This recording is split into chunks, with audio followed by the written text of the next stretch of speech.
mo fẹ́ ká máa fẹ́ràn.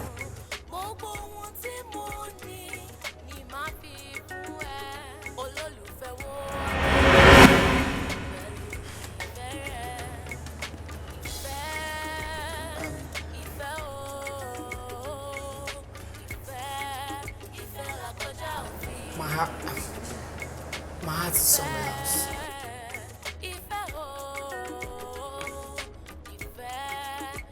Ẹnìkan kì í jẹ́ kílẹ̀ fẹ́ ni. Ìyẹn máa lè dé o. Ìrìn àjò ìfẹ́ láyé bí àdánwò ni. Ìfẹ́ olólùfẹ́ jọ̀wọ́ fẹ́ mi padà. Ìrìn àjò ìfẹ́ láyé bí àdánwò ni.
Wake up. It's 6:30.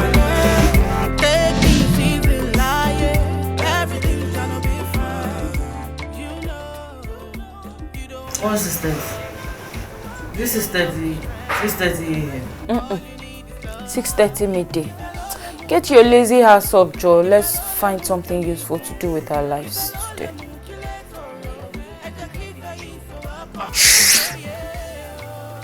People are awake. What if they hear us?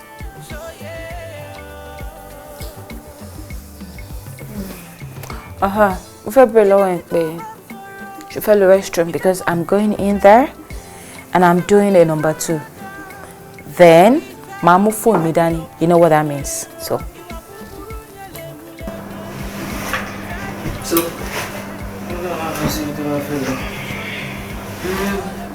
okay. Before 1.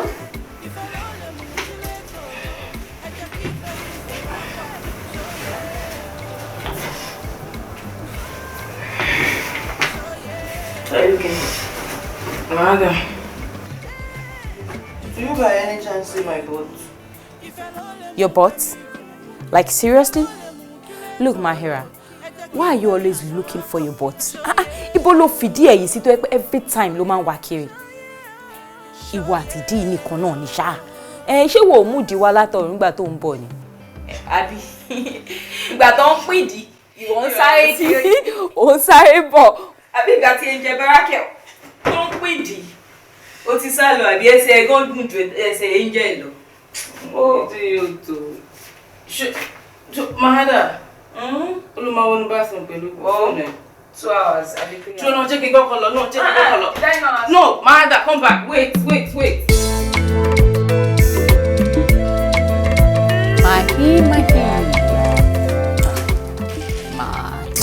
Ṣé ti sọ fún ẹ kó má máa pè mí ní Mahi mọ́, ìwọ ní Mahi. Ẹ̀ ṣe Indian. Ṣé bí tèmi bá pè ẹ́ ní Mahi, ìwọ náà dẹ̀ pè mí ní Maha. Mahi. I even sound more stupid. Joe, kí ni mọ́mí àti dájú ro tán fi fún wa ní orúkọ yẹn náà? Ó Mahada, wàhálà Musa àti Popsi nìyẹn. See, I am glad we are done for the day. Bubu waka about oni emi ò feel it. I'm not really good at that. We can fake life. This unemployment, brah, wouldn't cause the problem for me now. Surely me le logger. I hate kissing people's houses. Surely someone hire me laro. To buy my video le wala on my fire me. You want no more now? You know I'm not good at that. I'm thinking. Mo feel pe boya kada clothing lines kale po tumo. I'ma create something like fashion novel. Very affordable, you know. Then really she brand this thing. Everybody lolera and of good quality. And they hire be 2 models. Or mama model for àwọn tó ní potential. Àwọn tó ti ní ọlọ́jẹ̀ gíga tá mama náà lé lórí. And I'ma alternate a trip or to China maybe twice a year. That's if we get our connects right. So then everything will be fine. What do you think? Yeah, it's actually a good idea. Good name period, so I'll be able to go about that. I'm on Kotimashe. Mahada, are you okay? Kilo share? I'm fine. You sure? Mahada? I'm fine. I want to. Kilo share don't rojo poto be to baby mobile.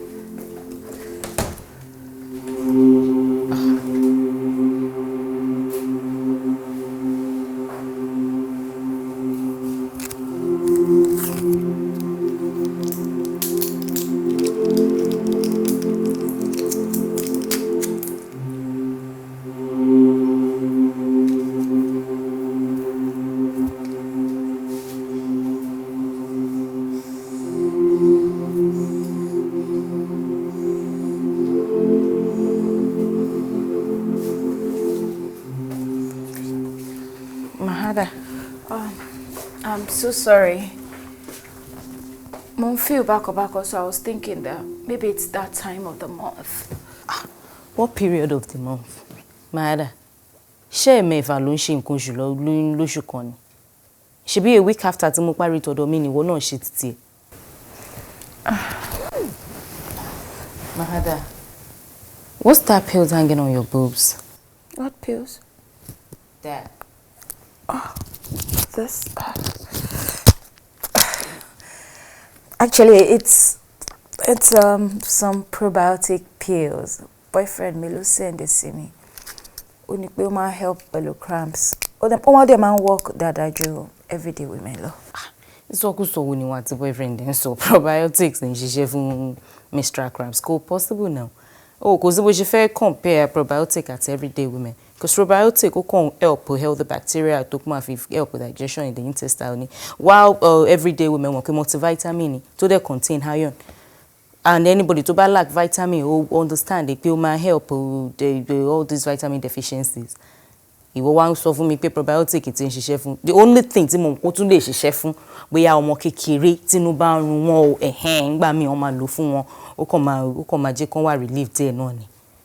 That way what the boyfriend didn't conjure. Say, he knows better than you do. So we pay doctor and you know. Look, let's continue with our clothing line discussion. To bá dé kò ní nǹkan tó fẹ́ ṣe ni. Bóyá kó lọ wá boyfriend ẹ àbí kó lọ bá Abdul nínú yàrá. No, lè sọ nǹkan tí máa ṣe fún mi. Ìwọ kọ́ ló máa sọ fún mi bí tí máa ṣe rìn sínú ilé. But talking about boyfriend. Sure feel pé honestly mo ní láti get a boyfriend o. A very perfect one at that. Nǹkan tó ṣẹlẹ̀ ní last Christmas èmi ìfẹ́ kó ṣẹlẹ̀ mọ́.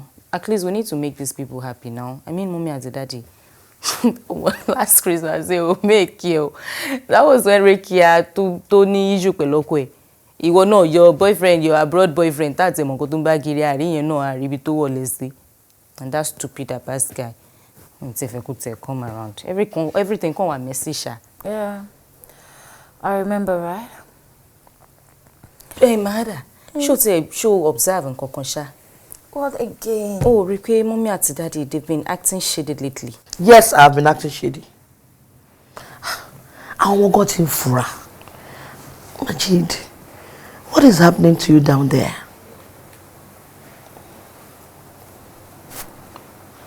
What are you talking talking about? Exactly what you're thinking. And don't just sit there asking me what I care about. Majid, I gave my heart to you at age 17. I got married to you at age 18. You freaking got me pregnant at age 19. I have been a dutiful wife and mother to you. That has been my job description like forever. She won't complain. Like she won't reason to complain. No, now. Because I was enjoying every bit of it. But things started falling apart 5 years ago. You don't touch me anymore. You don't make love to me. You don't even have my time. You don't care. I suddenly become a furniture. Majid, what is happening? Is there something you need to tell me? Are you seeing someone else? Or I'm not attracted to you anymore?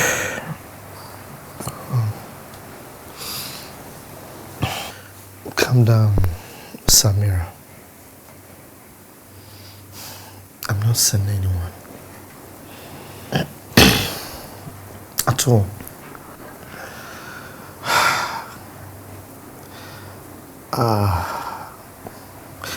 Gone are the days I used to go 5 to 6 rounds of sex with you. Àmáyé ìgbà ká tara wa lókìtì, ká jura wa mọ́gànná yẹn, ká jura wa gbálẹ̀. Ayé ìgbà yẹn ti kọjá. I remember throwing you everywhere around the house, you know. Hanging your fleshy, sexy legs widely. What a memory. Samuel, I know you enjoy the good old days of that adventurous sex. Age is just a mother freaker. Agbára ni ò sí mọ́. Majid. Pause and rewind. Like my baby. Don't just start. Don't bother. Because ori mi lọ́mọ yekere kò try to stop me. I tried all I could to get away from you, but you won't just let me be. You won't let me be. What did I see? Ọdún mélòó síra wọn. Wọ́n sọ pé àgbà kan ti dé. Agbára mọ́. Èmi lágbára wà. Fagbára tẹ̀ fi gbé tèmi sókè. Be my Aaron. Help my stammering Moses, please.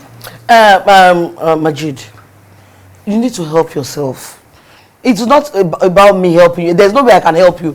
You need to help yourself. The only way I can help you, not in nǹkan tí mo sọ yìí, tí mo sọ yìí náà, mo motivate ẹni. Go out there, go and learn from younger men, or use enhance your sexual drive. Go lọ àwọn oògùn, or go lọ for counseling, or do whatever to help yourself and stop torturing me. It's okay. No bueno ni ma ṣe. My one boys that will teach me. I will watch films. I will do everything. I will go on the internet. I will see things. Okay? I will make myself younger for you again, darling. I am going to fix it. Bójẹ́ kí n wọ́n fẹ́ lọ. Bójẹ́ kí n ṣáṣe nǹkan kan. O máa enjoy it. Okay? You know I love you. I always do that,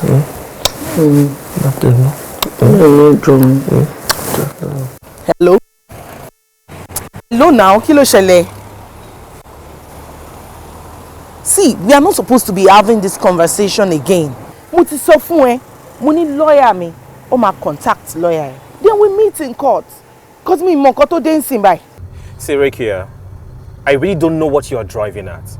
But I beg you in the name of God, just for the sake of our son Abdul, let's settle this out of court. See, you're really disturbing me. Because mo ti sọ fún mi need láti tún máa pariwo tí ó ṣe kíní. Oh. Please, mo ní go. I'm very busy. Nonsense. I don't know. Thank you.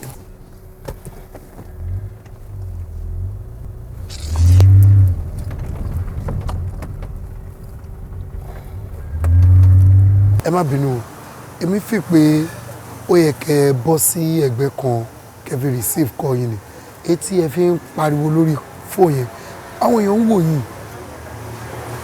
Are you sick? No. Ṣé nǹkan kan ṣe ẹ́ ni? Oh, this is how you go around poking into other people's business. Because mi mọ nǹkan tí mo ti sọ tó kàn ẹ́ sìn. Mo sọ̀rọ̀ lórí phone mi tí mo fowó mi rà. O láyà wá bá mi bí ó ń sọ shit fún mi. What's wrong with you? Kí ló kọ́ ẹ nínú nǹkan tí mo sọ? Ọ̀rọ̀ ṣe sáré fò gànà dọ́dọ̀ ẹ̀, ṣé mo mọ̀ ẹ́ rí ni? Ẹ má bínú, èmi kàn wí pé mi ìṣá lè ignore ru yín nígbà tí màá rí yín. Àbí kí lẹ rò? Ó funny gan. Ó funny, ó bá hug mi ni. Mo pọ̀ JK máa check ní. Irú nonsense wo nìyẹn? You can imagine. Ta ló wà ńbẹ̀? Tó ń ṣe yamayama. Máa dà wò gbà mí lọ́wọ́ bọ̀bọ̀ yìí. Orí péèjì ni bọ̀bọ̀ yìí máa ń kó sórí péèjì ẹni tí bọ̀bọ̀ yóò kì í sí. Bí mi mọ̀ dáadáa. Ìwọ náà tún mọ̀. Mo mọ̀. Ó mọ nǹkan tó fọ́nì nípa rẹ̀. Mo ní opinion o. Anything tó bá ti sọ, I concur ni. Ibi anybody bá lọ, ibẹ̀ ló máa lọ. As in, he doesn't even have a mind of his own. A kò máa concur ni. People like that, nǹkan tó máa ń kọ́ náà ni. I concur náà ni. Hey, that's serious, bye. Rekia, how have you been lately? Lately, I don't get how. Rekia, you understand what we are saying. We are blood. You can talk to us. You've been kind of cold lately. Kí ló ń ṣẹlẹ̀? Rekia, ọmọ ìyá ẹ̀ la jẹ́. Tó bàbá wa sọ̀rọ̀ kò sẹ́ni tó fẹ́ bá sọ̀rọ̀. Fine, I mean láti get on your business. But your business is our business. Bá wa sọ̀rọ̀ náà, kí ló ń ṣe ẹ́? It's okay, but you know, I've been going through stuffs with Abdul's custody lately. Then Daddy, she look on she be all day. But I'll be fine. I'll be fine. Are you sure you can handle it? O sure pé o fẹ́ ká dá sí? I'll be fine. Well, I appreciate you girls for your concern. My era, that reminds me. She máa ń wá Mr. Perfect tó máa ń wá kiri, ó ṣì ń wá kiri.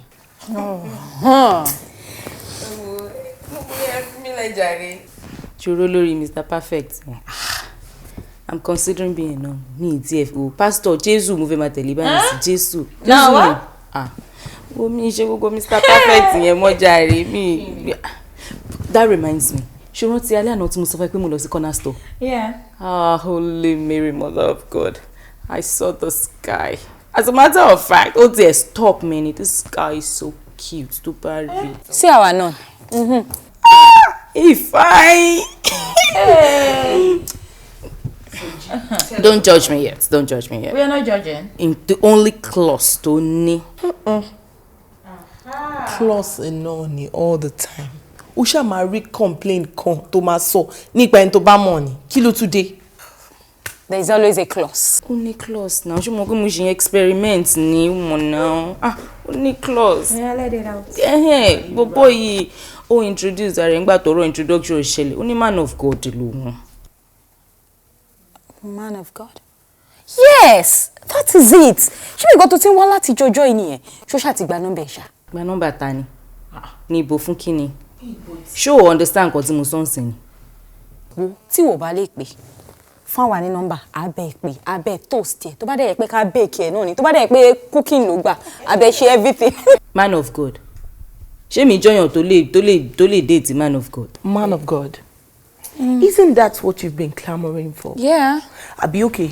Ṣé èèyàn èṣù ló ń wá ń sìn? Bóyá yẹn dẹ̀ ní divination of your own Mr. Perfect. No. Àbí? Or maybe. See, ẹ̀yin ọmọ ìyá mi, understand kan tí mò ń sọ. Like, man of God, like, ó mọ̀ pé ó máa ní one special way tán ṣe máa. Ó tún invite me sí church ní next week. Ó ní kí n wá. Tó bá dẹ̀ débẹ̀ wọ́n máa pé first time àwèrè kan kiri, a máa tó ṣẹ̀ bí. Eléyìí tó wá jẹ́ pé church ló invite ẹ sí. Ó ti di Pastor Mrs. Mahira nìyẹn. Ṣó wá mọ̀ everything tó ní láti mọ̀ nípa bó ṣe máa comport ara ẹ̀ wò. Kì í ṣe gbogbo bóyá cross lẹ́gẹ̀ yìí o. Ó ní bóyá máa jókòó. Wá fẹ́ jókòó. Ó máa ṣojú ṣẹ́ṣẹ́. Ó tún lè fọwọ́ sí ẹgbẹ́. Padà kò fẹ́ dìde náà lọ. Ó ní bóyá máa ń rìn o. Àwọn náà dẹ̀ máa ń serve. Stop that. So tó bá fẹ́ gbé wine yẹn náà, ó ní bóyá máa. Bá mi gbé wine. Jáde lélẹ́yìí. Ó tún ti ṣáàjẹ́ help ẹ kó má jẹ́ wọ́n. Ó tún fẹ́ help ẹ. Gbé kí ní ìwà náà kí ló ṣe. Ikú wa àjọkú. Ibi oúnjẹ náà ló máa. Anyways, mo ti bá yín rí solution sọ̀rọ̀ lẹ̀. Ṣorí tó bá ti ní any date pẹ̀lú pastor tí pastor Mrs. bá fẹ́ lọ bá pastor gangan. Kan wá bá mi nínú room mi. Come to mama. I'll give you some Bible verses. Tó jẹ́ pé tó bá dé iwájú pastor, kò máa quote ẹ̀ fún woman of God. Bó ṣe fall in love pẹ̀lú ẹ̀ nìyẹn. Ó ti dé church ní sọ́mà tó 10 years. Èmi gan ò trust ẹ. I'm all you need. Èmi kan be 100 ni. Are you don't serious? need her. My baby. Mama jẹ́ kó tán ẹ̀. Èmi mà ṣì lọ church bíi 10 years ago. You know I have your interest best at heart. Oh, really? Your best interest. Majid, you want to, you can't keep working out on me. It's about sorrow to why important. Misu, Samara, Misu. I will only be gone for 2 days, okay? And we can reschedule with the urologist. Yeah. I see you're not really bothered about this department. This is the 3rd time you are rescheduling. Majid, do you want to turn me to a cougar? Oh, it's fine. If that will give you the pleasure you are seeking for, good luck. Place it on your account though. Madam, I love you, and I'm going to see you in 2 days. Majid, you are not working out. You can't keep working out on me. It's not possible.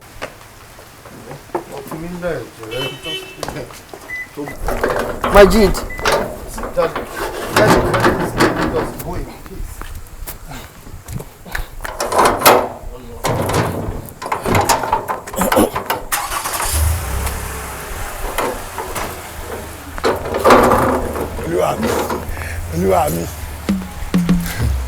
Olúwa mi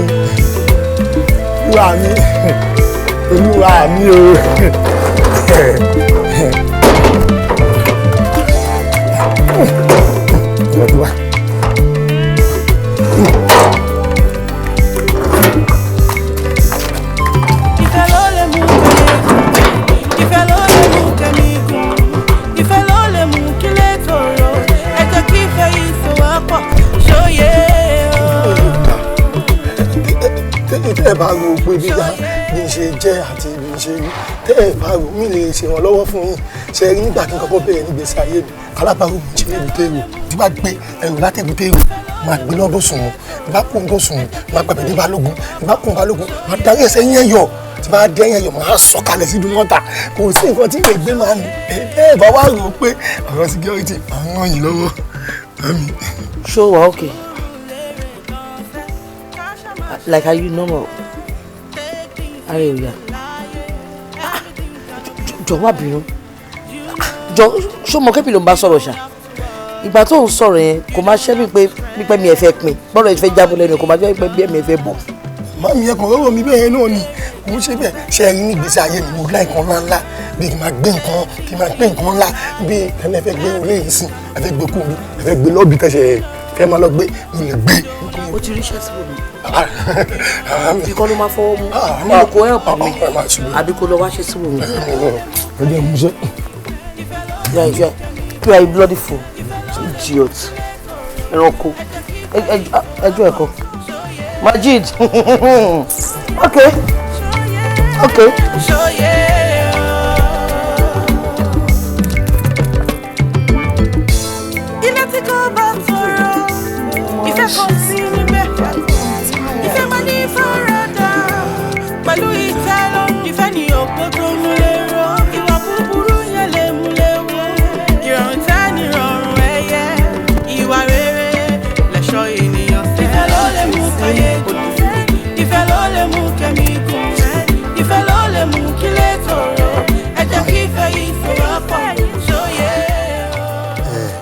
lèmi jẹ́ kí ló ṣe mọ́tò yín.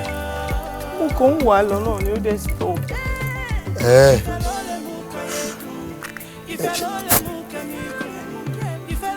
Ẹ má bínú o ṣé ẹ rántí ojú mi tí èmi àti yín pàdé ní last week tí àwọn kọ́kọ́ jábọ́ nínú báàgì sílẹ̀ tí mo bá yín kó ṣé ẹ rántí. ẹ fọ́n ni gan-an mo ń sọ̀rọ̀ mọ́tò ẹ̀ ń sọ̀rọ̀ ojú yín kí ló kàn mí pẹ̀lú ojú yín kí ló wà lójú yín tó special ẹ wo ẹ fi mí sílẹ̀ jàre ya. Ẹ má bínú kí lẹ sọ pé ó ṣe mọ́tò yẹn gangan kí ló ṣe. kò sí nǹkan kan tó ṣe kò sí nǹkan tó ṣe ó move náà ló jẹ́ kí n dúró tì kí n máa wá bí mo fẹ́ ṣe please ẹ má fún mi ní stress àtọ̀ mọ́ ilé tó wà lára mi. ẹ má dèdè ẹ má bínú inú ti bí ẹ má bínú ẹ jẹ́ pé kọ́nà boys mi. látàárọ̀ téèyàn ti kúrò nílé. ẹ ló sọ̀rọ̀ wèrè má ṣe tó àlè ẹ fi yẹn lẹ̀ wò ó mo wà ní Doyin Street ní mọ́tò ìyá yín kan ló takú síbí mo kàn fẹ́ kó aṣáá bá mi yẹ̀wò kó tọwọ́ bọ̀ ó yẹ ẹ máa bọ́ sísìn tó bá ti dé Doyin Street nísàlẹ̀ wọ́n kọ́ máa rìn bọ́ sàlẹ̀ wá ti rí mi lẹ́gbẹ̀ẹ́ kan wàá ṣeré ó yá mo ti bá yín pé kọ́nà boys mi máa débi sí àbáyín yẹ̀wò ṣóyè yín ṣe rí àwọn mọ́tò ẹ̀ máa ń fọ́ nígbà mi tẹ́ pé nǹkan tí yóò rò pé ó yẹ kán ṣe náà àkàwé kò máa ṣàdédé kò máa lọ takú. kí ló ń ṣe yín náà ṣé ẹ mọ̀ pé nǹkan stress mi ni ẹ dẹ̀ ń rojọ́ látàárọ̀. ẹ má bínú ẹjọ́ iná ni nǹkan wọ́n fẹjọ́ ṣe mí ni mi lè má ro tí màá ti rojọ́ máa sick ẹ má bínú ṣé kò dẹ̀ fún yín kò tẹ̀ ṣó yín ní nǹkan kan pé bóyá èyí mọ́tò kan fẹ́ takú lójijì àbí kan kò ṣe nǹkan kan pa ẹ̀ ó kàn dúró lójijì. Tim. ẹ má bínú lórí burúkú iná ṣẹ́kọ̀ọ́ yẹ kó ti dé ni. wèrè àṣírí ilẹ̀ olùsìmọ́ ká sókè mọ́ èrè káwọ́ sókè lójú òtè káwọ́ sílẹ̀ wọ́n káwọ́ sókè lójú yáyí olóṣì ọmọ ó ti yẹ mọ́tò ìrè wọ́n kàn ló kọ́ ṣàdédé takú lójijì wọn mọ́ tó ṣe. ṣé wọ́n fi gbá nǹkan ni àbí. wèrè ni ẹni àní mọ́tò takú oníjọ́ fi gbá nǹkan. ẹ fi yẹ o màámi tíwáìlì ẹ yẹ fún mi ní. ẹ mú fún ẹ mú fún ẹ sí wèrè. ẹ má bẹ̀rù tí ẹ má bẹ̀rù tíwáìlì bá mi ra gbà. ó ti yẹ sọ tọwọ́ bọ̀ ó ti yẹ gbọ́sẹ̀ wò ẹ̀dẹ̀ tẹ́ látẹ̀yìn kó dáhùn láti wájú ó yẹ wàá ṣeré. ẹ má bínú ṣe rí gbogbo bó ṣe rí lára mi ló jẹ́ kí n máa kanra bẹ́yìn ọmọ mi wà nílé báyìí ìgbà tí mò ń kúrò nílé láàárọ̀ yìí kò tí ì jí táìmù tí ló ń sìn tí bá tún máa délé ó ti máa sùn ẹ mọ̀ mo dẹ̀ wish kí n rí kó tó di pó sùn. olóṣì ọmọ bóyá wà yìí kẹ gbé tírélà lé lọ́wọ́ àwà ó ya wèrè gan. mọ́tò yẹn ti ṣiṣẹ́ nìyẹn. lẹ́sẹ̀kẹsẹ̀. ẹ ṣe. bí ìyá ẹ̀dá. bí re ó ti thank yé. you very much o God bless you. kọ́kọ́rọ́ rà. mo ti fi síbẹ̀ káwọn kan débẹ̀ kọ́kọ́ start yẹn lọ́wọ́ kan. kò sí wèrè kò sí wèrè. ẹ ṣe gan ni. kò sí wàhálà. thank you so much bí èlò ni mo máa fún ọ. ń gbọ́ ṣé ọ̀nà máa gbowó.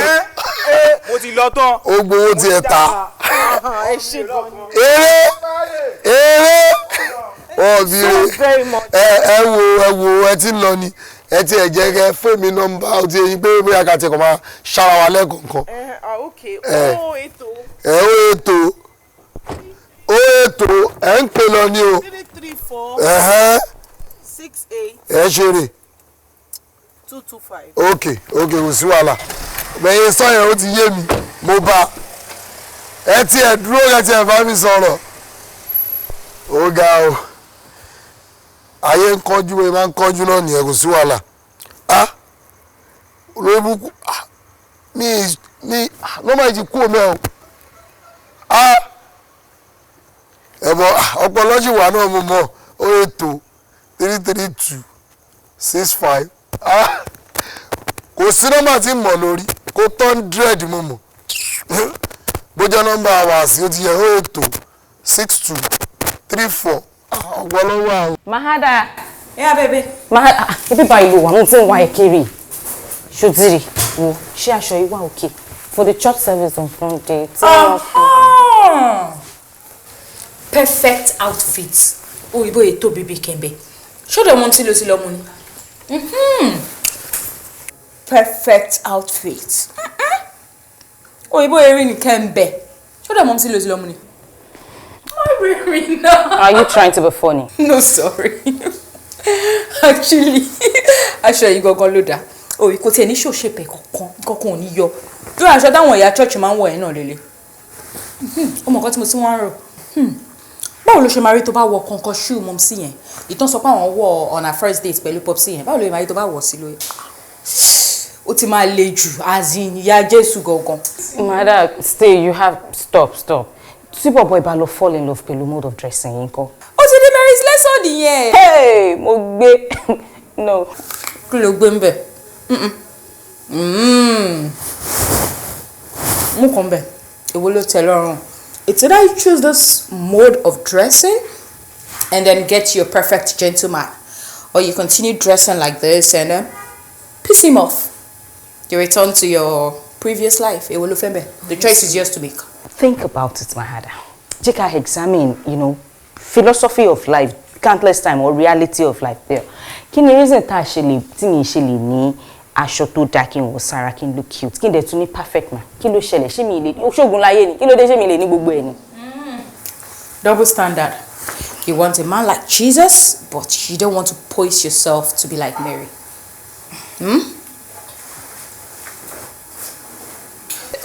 Mahada, how about this one? Mahada, ẹ̀jẹ̀ nìyẹn mú ẹ̀nà kí ló ṣẹlẹ̀? Mo fi yún mọ́ mi, so that's why I'm bleeding. Nígbà tó ń ṣọmọ kékeré fọwọ́ hún mú Q-tip wà ní ilé tó yẹ kó mú kó fi mú òun ló ń temú adúrú ẹ̀. It's fine. Thank you.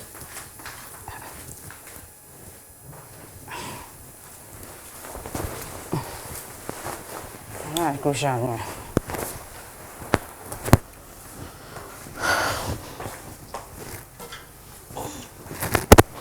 Sweetheart. Yeah. So there's something very important that I need to call your attention to. Have your seat, please. No. Má jẹ́ jókòó mo ṣe nǹkan lọ́wọ́ ni mo kàn ní kí sáré wá pick phone mi because mo expect call. So what is it? Okay. Samira. A ní ọmọ mẹ́ta péré. Àwọn mẹ́tẹ̀ẹ̀ta wọ́n dẹ̀ wà lábẹ́ wa wọ́n kàn wọ́n sí nílé ọkọ. Àdẹ̀rẹ́ nǹkan kan ṣe sí. Mi ò dẹ̀ rò wípé àléébù yìí ó kọ ẹ́ lóminú rárá. All you think or talk about all the time is sex. Jọ kí ni wọ́n fi ń ṣe ìyá àwọn ọmọ tí fi ṣe ìyá àwọn ọmọ mi náà? Dá mi lóhùn. Torí ó wá láti shift blame lé mi lórí bí ẹni pé èmi ni mi jẹ́ kó lọ sílé ọkọ. I've tried my best. I've done 1 or 2 match mix, which is obviously not working. Yeah. Last Christmas, mo sọ fún wọn pé kí wọ́n mú ọkọ wọn wá sílé. Èyí tó ti lọ́kọ, a ní kó try láti yanjú ọ̀rọ̀ pẹ̀lú ọkọ ẹ̀. Àwọn èyí tó ti lọ́kọ, a ní kó mọ́kọ wá. It didn't work. Is it my fault? Uncle, èyí tó bá kàn, èyí tó bá wà, èyí tó wà important fi láti fix, ní kẹ́ fix. Ìyẹn gangan ní kẹ́ kojú mọ́ kò ṣe ọ̀rọ̀ ọmọ ọkọ àtúnkè fọlọ́gbò. Ìyẹn náà ni kí n tó fix. Hello. Yes, sir. Hello. Hello. It is Sunday, and I think a family should sit, eat, and wine together. Your father is right. Besides, where is Ricky and Abdul? Ricky worked late last night, and Abdul is in his room. No, I'll be back before lunch. Fit farm. Before lunch, I will be back. Ọmọ yóò ṣàfẹ́ jọ mí tán. Ó fẹ́ lọ represent Nigeria l'Olympics. Kò fẹ́ jọ mí tán. Ọjọ́ ìyá ìtàn kó má jẹ́ kó wọn náà máa complain fọ́kọ ẹ pé sexy ò tó. Any problem o? Kí ló ṣe network tí ò lọ? Any problem o? Network yìí kọ̀kọ̀ lọ. Swala. Mi ò máa tẹ́gùn tó ń gbé lọ. Èèyàn ọkùnrin ọkọ mẹ́sàn-án ṣáà kò ní fẹ́yàwó kan. So ní ìparí gbogbo ọ̀rọ̀ tí mò ń sọ ó dá lé lórí pé kí a máa gbàdúrà ní ìgbà gbogbo. Ṣé rí ní ipòkípò tí a bá wà as Christians a gbọ́dọ̀ máa mọ̀ pé àdúrà nìkan ni a need òun ló lè ṣẹ́gun gbogbo nǹkan tó bá ń disturb wa. The Bible says that if my people who are called by my name will humble themselves and pray. Humble ara yín and pray. When you pray, you turn from your wicked ways and he will listen from heaven and heal us. Àdúrà ni ó ṣe kókó. Kò jù bẹ́ẹ̀ lọ. Ẹ jẹ́ ká pàtẹ́wọ́ fún Jésù. Ní báyìí ó máa ní àwọn kan tó wà láàrin wa. Gẹ́gẹ́ bí mi ṣe mọ̀ ṣùgbọ́n gbogbo ara lè máa mọ̀ pé àwọn kan wà láàrin wa mi tó jẹ́ pé ìgbà àkọ́kọ́ rẹ̀ tó máa fellowship pẹ̀lú wa. Ẹ jẹ́ kí a mọ̀ yín ẹ dìde ká lè welcome yín properly. Àwọn sisters wà ní ẹ fún ọ láti ọwọ́. You may be seated. Praise the Lord. Àwọn sister wa méjèèjì wọ́n ṣe darapọ̀ mọ́ wa ni. Ẹ jókòó. Ẹ ṣé ẹ wo gbogbo wa. Ó ṣe kókó ká mọ̀ pé inviting people to church, winning souls for Christ, kì í ṣe pé bóyá kó máa wá sí church ní Sunday nìkan. Weekly programs náà ẹ máa invite wọn sí. Àmọ́ bí tí Ọlọ́run ti máa help anybody. Ṣòye brother ẹ pẹ̀lẹ́ o ẹ pẹ̀lẹ́ Ọlọ́run á fún yín lókun àtagbára. Inú Ọlọ́run máa ń dùn téèyàn bá sọ testimony pé báyìí lọ́lọ́run ṣe tó jẹ́rìí oore tọ́lọ́run ṣe nínú ìgbésí ayé. Nítorí náà màá fẹ́ kí àwa táwa ń bí ẹni tó bá ní nǹkan tí Ọlọ́run ṣe fún tó fẹ́ share pẹ̀lú wa kó dìde. Yeah, amen. Okay. Praise the Lord. Hallelujah. Praise the living Jesus. I want to thank God. Something happened today on our way to church. If I believe in God to share, but God is so wonderful. God is wonderful. Ògo ni fún bàbá, ògo ni fún ọmọ, ògo ni fún Ọlọ́run ẹ̀mí mímọ́. Bí ó ti wà láti tètè kọ́ṣe, ó ń bẹ nísìnyí, bẹ́ẹ̀ ni ó sì máa rí ní ìgbà gbogbo ayé àìnípẹ̀kun. Àmín. We're driving, oh. Suddenly, this goat just showed up from nowhere. As I was trying to slam the brake like this, boom, boom, my sister started shouting, Jesus, Jesus. I didn't even know what to say. We just started praying. We started praying. Oh, my sister was like, Holy Ghost fire. I said, Jesus, come down. No, me, hey, come. Exactly. Oh, she was praying. And before we knew it, this goat was just there, scattered. The head was everywhere. The body, what just happened right now? Hey, imagine. That was how God did his wonders. I want you to help me thank him. Yes. God is so faithful. He is so wonderful. Yes, because the devil did not want us to come to this fellowship today. Imagine.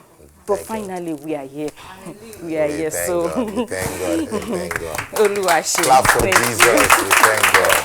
Thank God. And it shall be permanent. Amen. Permanent. Any other person? Praise the Lord. Hallelujah. Hallelujah. Hallelujah. Pastor Ìṣẹ́gun. Tẹ́lẹ̀ mo máa mú kò dín gan. Àmọ́ ń sìn tí pastor ti gbàdúrà fún mi. It will change. Pastor Ìṣẹ́gun. Ọlọ́run la máa dúpẹ́ lọ́wọ́ ẹ. Ẹ pẹ̀lẹ́ a dúpẹ́ lọ́wọ́ Ọlọ́run. Ṣáárí àwọn nǹkan tó kù nígbèsí ayé tó dàbí kùdìẹ̀kùdìẹ̀. Bí Ọlọ́run ṣe lé ṣùgbọ́n ọjà bẹ́ ṣe lọ. Ọlọ́run á ṣe tìyín náà láìpẹ́ láì jìnnà. A dúpẹ́ lọ́wọ́ Ọlọ́run ṣe. Praise the Lord. Hallelujah. Praise the Lord. Hallelujah. Pastor, gẹ́gẹ́ bí ẹ ṣe mọ̀ tẹ́lẹ̀ pé ìyàwó mi lóyún ó bímọ ní àárọ̀ yìí. Praise the Lord. Ẹ bá mi dúpẹ́ fọ́lọ́run. Hallelujah. Hallelujah. Ọlọ́run á wo ọmọ náà. Owó tẹ́ máa fi tọ́. Ọlọ́run lè fi wọ̀n yára. Ọlọ́run á pèsè fún yín. Ológo ọmọ ló máa jẹ́. Sùwàlà pẹ̀lẹ́. Ṣé àtúrẹ́ ẹnikẹ́ni tó ní testimony kankan? Anyway, tí o bá ti sí, next thing ni pé ṣe mọ̀ after this service bá ṣe máa ń ṣe mí nìyẹn ṣe mọ̀ àwọn oṣù ẹ̀jọ́ ìwà ni offering gbọ́dọ̀ wà tí ó bá suffering a fi àṣẹ lé àdúrà wa ni. That's our own style in this church. So offering time. Blessing time. Sister Efun Aloni. Hey, Mother, please don't start. Don't even start. What? You killed it right there. Me there, Momo. Ṣé mo pa at a particular point ó mo yin wo mo ba. Ẹ jọ̀ọ́ ṣé kejì mi náà ṣe lele. Mo tún wá wò pé àbí spirit Ọlọ́run dé ló wọnú ẹ tó change everything. That's where the problem is. Ṣé mo pé mi like kí n máa fake nǹkan. Ìwọ specialty ti ẹni. Mo kí n máa fake nǹkan yẹn mi like I want everything to flow natural. Tó bá rí mi sì tó rí mi next time tí mo kàn gbogbo aṣọ tí mo kó pé mo pé acting ni.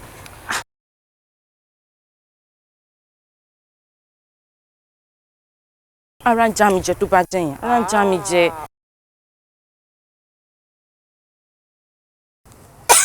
No, it's not funny. No, you just get into the... Wait. That's him calling. Hello, Hina.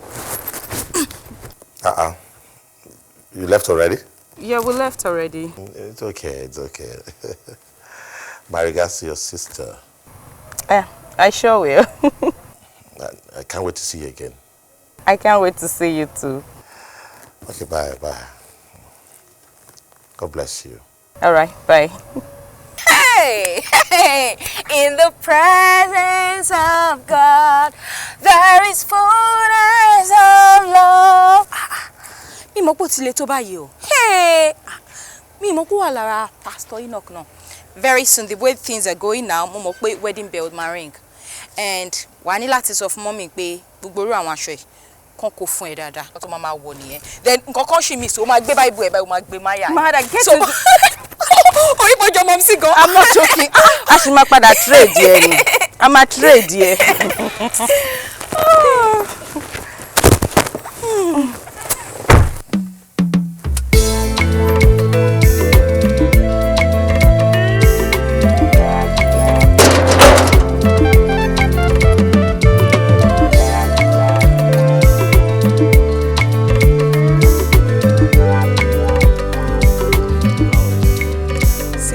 I would really appreciate if you can keep to the rules. Because the last time to work Bomoye Lombi by, he messed everything up, including his diet.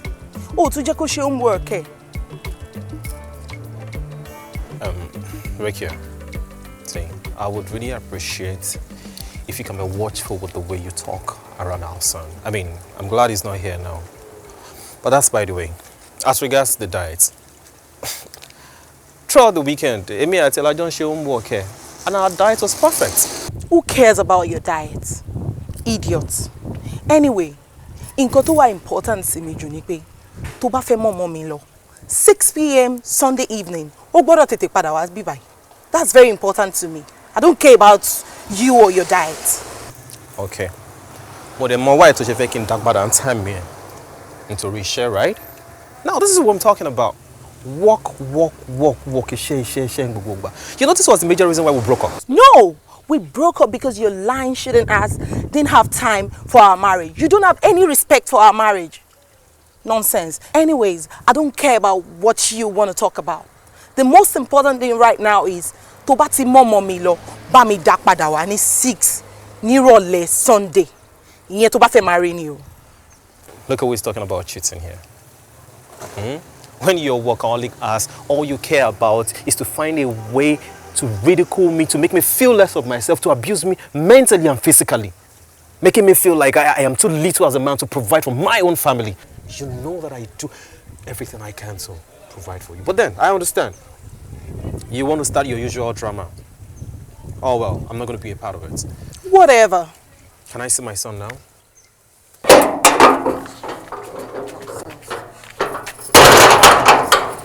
Rekia, kí ló ṣẹlẹ̀ ń ta tó ń sìn? Kí ló ṣẹlẹ̀ ń ta? See, sometimes you need to learn how to mind your own business, okay? Maybe I need to reintroduce myself to you. My name is Mahada Hamzat. I am your baby sister. Ìyá kan náà ló bí wa, bàbá kan náà ló bí wa, inú ilé kan náà dẹ̀ la jọ ń gbé. So? Rekia, so èèyàn ibi ni ẹ́. So it's been you all this while. ó dẹ̀ máa paint picture bí ẹni pé Kudus ní èèyàn burúkú. Ó paint picture bí ẹni pé he's such a horrible being. Àṣé ìwọ gangan nìkà. Are you trying to judge me? Is that what you're trying to do? Like, you're asking me if I am trying to judge you. Vikia, I never knew I was living with a two-faced sister all this while because can it be more to Jenny? It would have been a different case. When my paint picture will be any no angel ni whereas when my paint picture could do be any tell you about rebuy to buy issue. I go pa issue. Why? Why as in why ti o ṣe jẹ́ ká mọ̀ true color? Why ti o ṣe jẹ́ ká mọ̀ bitterness and anger? All this while why come my paint picture be any pé ìwọ náà ni we da tó be any pé everything ló fi ń tẹ́ ọkùnrin lọ́rùn be any pé òun ni kò ní tẹ́ lọ́rùn. Look, you really need God in your life. Or maybe a man like Enoch. To mama fi ọ̀rọ̀ Ọlọ́run bẹ́ẹ̀ jíròrò every time. Torí inú ẹ̀ ó kún fún àkekèé àti ejò. Ó bá ti lọ gba Enoch lọ́wọ́ ìkejì kó wá fún mi. Are you stupid or something? Ta ló ń kọlẹ̀ fún ọ̀rọ̀? Oh, okay. Ẹ máa mọ nǹkan tẹ́ fẹ́ wish fún gbà mí. Sometimes we need more than man of God. We need love. We need affection. We need attention. And most importantly, we need some freaking good sex. I bet it didn't work out with Enoch. Pastor Enoch. Yeah, we need to see her.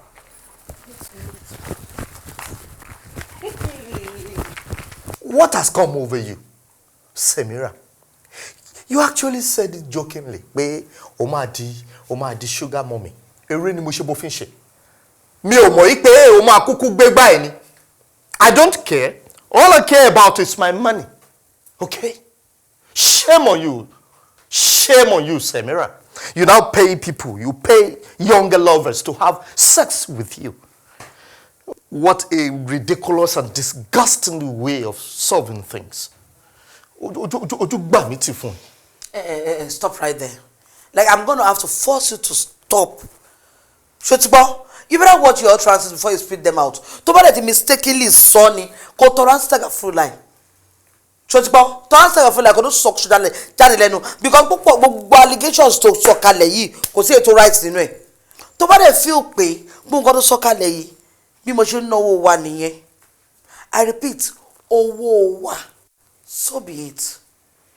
Maybe when you speed up your D game, I'll stop wasting our money. Which D game are you speeding up? Speed Darlington. Listen. Ole kò ṣe ọ̀rọ̀ wada. Èmi náà rẹ́rìn. Ṣọ́rẹ́ yín mi. Because ọ̀rọ̀ burúkú lọ́rọ̀ tó ra fi rẹ̀ tó ra fi ṣeré. You started with me láti ìgbà tí mo ti wà ní Ṣàngóde. Títí mo fi dá ẹgbá ṣó wá yẹ kí n di ayagbá tó kó sọ pé mi ò tẹ́ lọ́rùn mọ́ ni. I gave it to you ní gbogbo ìgbà tá younger tó nílò ẹ̀. Ìsìn ṣé kò yẹ kó ti rẹra ni? Gbogbo ìgbà yẹn gbogbo records tí mo break láyé mi ní pé èèyàn ń ṣe gbogbo orú ànáyàn à ń kíyàn mọ́lẹ̀ ọ̀dọ̀ ẹni mo break ẹ̀ sí. Láti living room gbà yẹn tá lo 2-bedroom apartment láti living room wà ló fẹ́ I will give it to you. Darling, come and give it to me. Room àkọ́kọ́, I will give it to you. Room èkejì àlejò, I will give it to you. Wà tún gbé mi lọ kitchen, I will give it to you. Nínú store, I will give it to you. Inú kitchen, I will give it to you. Inú car, kí ló dé jọta lọ sí excursion. Lórí àpáta mẹ́ ó ní nǹkan tá a ṣe. Ẹni Ìjẹ̀ṣà waterfall bí ẹni pa àlómi yẹn ń fall fún ni. Ó ní nǹkan tá a ṣe bẹ́ẹ̀. So now tí mo wá sọ pé ó ti rẹ̀ mí why tó lè gbà fún mi. Tó jẹ́ pé you will still want me to give it to you. Give it to me. Orí kan tó mọ̀ nìyẹn láyé. Àwa kọ́kọ́ orin yẹn lápọ̀ láti orí ìta fi bí gbogbo àwọn ọmọ tán ìsìn náà tó ṣe ń kọrin give it to me tí n bá tiẹ̀ give it to me. What is it? Shut up. What is it? Aláìní tíjú. Mi mọ̀ pé jẹ́lì ni mo fẹ́ lọ kọ́ ayé mi o. Gbogbo ṣe ń bọ̀ lórí pé kò súnmọ́bìnrin lórí pé kò ṣe ẹ̀tọ́ ẹ lórí ìyàwó ẹ ló ń pọ̀ ló ń ṣe jẹlẹjẹlẹ báyìí lórí. I am disappointed. Anyways, kò sọ̀rọ̀ púpọ̀ kò tiẹ̀ sọ̀rọ̀ púpọ̀ rárá ni. The earlier you started treating me like a woman because gbogbo ẹjọ́ orí burúkú tó ro kalẹ̀ yìí mo ṣe ní bàbá ọmọ ìkéré ara mi ni mi kò tó rí mi kò tó fẹ́ mi ó dẹ̀ ti explore gbogbo ayé ó ti explore ṣe ogbó ara tó wù ẹ́ èmi ò tí ì ṣe kankan mo dẹ̀ ṣe bẹ̀rẹ̀ ní. mi ò explore kankan ìwù ọ̀dọ̀ ẹni mo náà gbogbo ẹ̀ sí ọ̀dọ̀ ẹlẹ́dàá ẹ̀ dẹ̀ rí nǹkan tí mo sọ what I'm saying is stay with me jẹ́ kí nǹkan tí mo ní jẹ́ kó tẹ́ ẹ lọ́rùn okay. I want more. I'm not tired with it. Then, if you want more, you have not had enough. You were in a bad mood last night. Ọ̀rẹ́ mi ṣe fẹ́ bother ẹ. So tell me. Kí ló ṣẹlẹ̀ láàrin méjèèjì? Itani àti Tani. Ta ló tún fẹ́ jẹ? You and Enoch, of course. Oh, ṣòro Enoch yẹn. It's a no-go area. Oh, lè believe nǹkan tó ṣẹlẹ̀. Like me, mo irú àwọn òfin rádaràda. Àwọn òfin rádaràda pé a ní sex tó bá di àlejò ìgbéyàwó. Àjọṣe ṣé àwọn èèyàn ṣì ń ṣe yẹn mọ́ ṣá 2018. Àwọn èèyàn ṣì ń ṣe yẹn. Èèyàn máa kú. Èmi ò ráyè gbogbo yẹn. Mi ò lè ṣe. Torí pé ara tiẹ̀ ti charge àbí. Wait, I understand ti pé celibacy yẹn. But what other rules? You know, some type of rules like useless rules. Má ṣu, má tọ̀, má jókòó, bó ṣe má jókòó rèé, o má cross ẹsẹ̀ ni, o má gbórí sókè báyìí. Kí ló ṣẹlẹ̀ láyà portrait? No, mi kì í ṣe mega mákù náà, ìwọ làbúrò máa follow royal rules. No, ṣé mo fẹ́ para mi? Aṣọ wà láàrẹ̀. Mi ilé wa kú náà. Àtẹ́lọ́ lọ́ra kí ní orógùn onírọ́bà yẹn kó máa lò ń gbà yẹn. Ọlọ́ba jẹ́ pàtó wà láyé. Wípé ìṣòwò ìṣekúṣe mi ò máìdì. Uncle, step up your game. Mi ò máìdì. Ẹnu ẹ̀ lájọ wà yìí. Lọ́ra cucumber. Go and look for matured cucumber.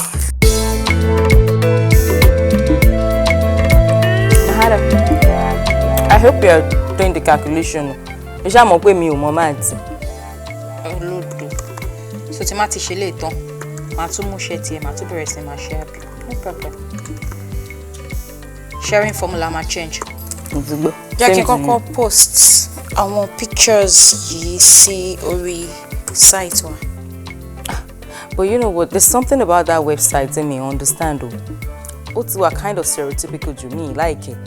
Everything's more reading all these tiny little skinny light skinned girls. Charlie mix it up with the Milanis and the XXL. People like Oyinlola Ademola. Jeka ko won wole now. You're actually right. Allwell is big, bold, and beautiful. And also, we should encourage our black models because black is beautiful. But we won't go to say, show me ko lo ma je sha. Why not? I lè afford it na tá bá dé o bank account tó bá fẹ́ lana a dé kó mommy àti reke àpò wọn jọ kí ẹ má wá photo ya te Kí ló lè ṣe wẹ̀? Ẹ yà sáré. Ẹ wo àwọn family bàbá yín nínú gbòòrò tó bá wà lọ fún ọ lè máa lọ kó wọn bá yín wọ pàtí tẹ kó wá láti kí. Mommy ẹ jọ̀ọ́, kí ló dé? Kí ló fẹ́ fà yẹn? That reminds me.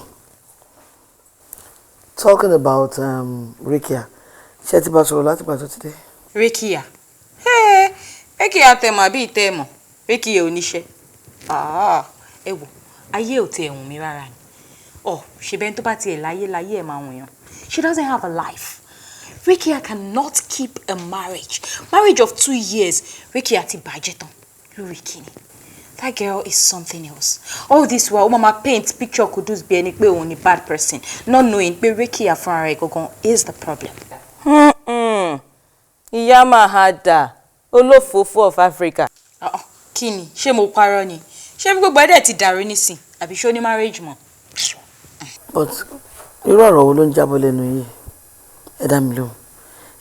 Ṣé mo tọ́ yín nìtọ́ pé kẹ yàyàkuyà ni? Mi tọ́ yín nìtọ́ ìwà burúkú tẹ̀ ń gbogbo sọkúsọ tẹ̀ ń sọ yín náà. Rikia tèmi ọmọ tèmi kò lè wà abusive débi tó wọn àtọkọ ìmọ̀ máa jà tó wọn máa wọ dìmú. It's not possible now. Ọmọ tó jẹ́ kó kígbà tẹ̀sí púrọ́ ló ń pa ọmọ tó jẹ́ kó tó bá wá sínú ilé yìí nígbà tó wà ní ọkọ ẹ̀ bí kójú ẹ̀ wú àbí kẹsẹ̀ ẹ̀ kan ni ta ló fẹ́ ṣe bẹ́ẹ̀ fún ṣé ó ń ṣe street fight ni àbá Abdul ọmọ ẹ̀ ló fẹ́ náà definitely ọkọ tọ́jọ́ ń gbé nílé ló máa lù náà. Bóyá kẹ́ bí ibi tó ti ń rojú tó ń dúdú àtẹsẹ̀ tó ń kán òun ló lè ṣàlàyé pé èmi mọ̀ pé she is actually two-faced. Mọ̀wọ́ ọmọ tẹ́bí. See, Mommy, ẹ jẹ́ kí n sọ nǹkan. Sometimes we need to really take our time to find out the genesis of this abusive relationship. Ìgbà míì, bóyá ká ní àtẹ̀tí fún Kudus láyé ni láti fi ṣàlàyé nǹkan tó ṣẹlẹ̀. Àwa náà bá tẹ̀tí rẹ̀ ni tó ti ń abuse ara wọn náà àwọn méjèèjì. Ṣùgbọ́n àfóun náà ní chance àti sọ nǹkan kan. Akọ̀ torí pé Rikia jẹ́ titi wa, àfàmọ́ra, àfi pé bóyá àtìta náà ti ń ṣe. Nǹkan tí Rikia ń ṣe ò dá màmí, nǹkan tí Rikia náà ń ṣe ò dá. Look at it now. So a lot of times all these things are happening, but we always put blames on our men, on our to repair our obìnrin. Women our obìnrin are crazy gan. Gbádùn aláwọ̀ òkú ni wá. Àwa gan la máa ń trigger àwọn ọkùnrin yìí. Kò ń ṣe pé àwọn náà ya wèrè náà kàn máa dédé máa nà wá. Àwọn obìnrin náà yẹ ká máa mọ bá ṣe máa manage everything. But that doesn't give any man, and I repeat, any man ní right láti máa fi ọwọ́ ẹ̀ kan obìnrin. But at the same time, ó yẹ kí Rekia náà kó lè come out straight pẹ̀lú wa náà. Kò kàn ní wá máa délé kó máa pariwo. But mommy Sherry, má sọ̀rọ̀ náà ni. I know you people will say I have a very big mouth. But you know, I'm working on it. But then I will continue to working on it to that part. Mama, she work on it. Mommy, there's something I really need to talk to you about. See, technology is taking over. Peer pressure, a lot of things. Society to set a standard to make any sense more. To work on telly. Now. What happened to parental guidance? Everything you want to talk about now is how big daddy shaking get down pẹ̀lú yín. Pay attention kankan. Gbogbo bí tí bàtà tin ta wá tó yẹ kí má bá wa fororo tó ra síbẹ̀. Ṣe yẹn mọ́ now. Feel pa ti dàgbà àti tójú bó a lè tọ́jú ara wa. Mami kò dá nǹkan tí gbogbo nǹkan tó ń ṣẹlẹ̀ ṣe ń ṣẹlẹ̀ ni.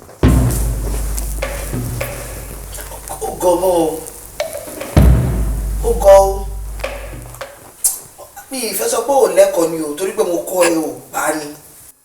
Tí ó bá ń ṣe bẹ́ẹ̀ ni wà dúró síwájú màmá sọ̀rọ̀ fọ́táfọ́tá sí mi kí ló mọ̀ tó wà láàrin mi àti bàbá ẹ̀ tó ń dá sí. Besides, why am I even? Just both of you should leave my side. Just get out. I think at this point I need to burst your bubbles. Yeah, since tó yẹ pé a ti fẹ́ fọ́ gbálẹ̀ báyìí kí gbogbo ẹ̀ kúkú fọ́ tán pátápátá kẹ́ ẹ mọ̀ latest. Have you heard the latest? Mo mọ̀ pé kò ní sọ fún yín, but èmi á sọ fún yín. Kudus ti file for full custody Abdullah. So as it is, Rekia ma lose custody omo. And he has all the evidence against Rekia.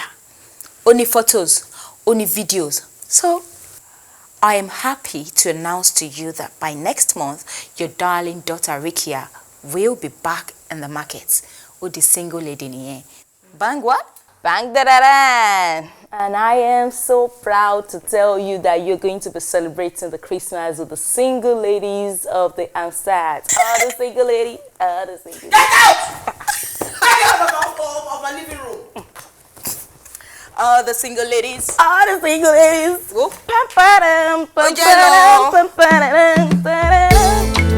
Okay.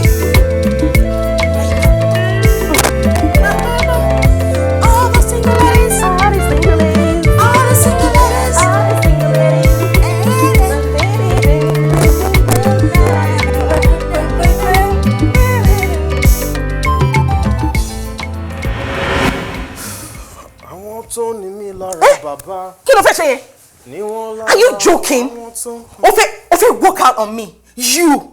Me oropo gbádùn at all. Ti funny you. So ma dìde o mama lọ nìyẹn.